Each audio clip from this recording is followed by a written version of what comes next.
Okay, picture this. January 3rd, 2026. Under the cover of darkness, U.S. Special Forces are dropping into Caracas, Venezuela. And their target? It's the sitting head of state. Now this single operation, it did way more than just make headlines. It signaled a huge shift in American foreign policy. A bold, new playbook that people are already calling the Dawn Road Doctrine. The mission was codenamed Operation Absolute Resolve, and wow, was it fast. U.S. forces captured President Nicolas Maduro, and he was quickly flown to the United States to face charges of narco-terrorism. An operation like this, actually capturing a sovereign leader, is something the world hasn't really seen in decades.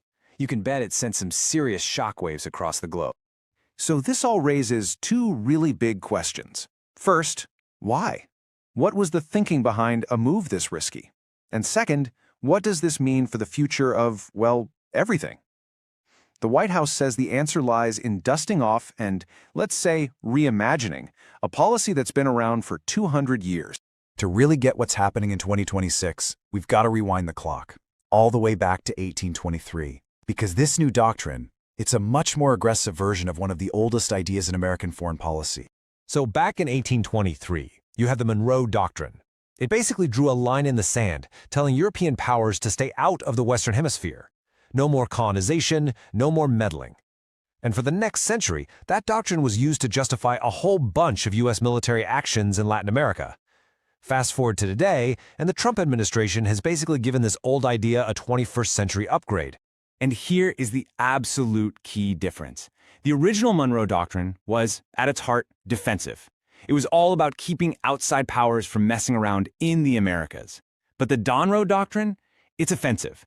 It claims the U.S. has the right to step in and remove governments or influences inside the hemisphere that it decides are a threat. This statement from the State Department really says it all, doesn't it? The language is so direct, so possessive. It frames the Americas not just as a place the U.S. is interested in, but as its own domain, where it gets the final say on security. So, why Venezuela? What made the U.S. decide to unleash this new doctrine there specifically? Well, if you look at the official statements and what analysts are saying, it all boils down to a mix of economics, global strategy, and setting a powerful new example. We can really break it down into three main goals. First, get control over some very valuable resources. Second, push back against global competitors who are getting a little too comfortable in the region. And third, send a clear message for the future. Let's start with the money. It's no secret. Venezuela is sitting on the world's largest proven oil reserves. That's a huge deal. And right after the raid, President Trump announced that U.S. companies would be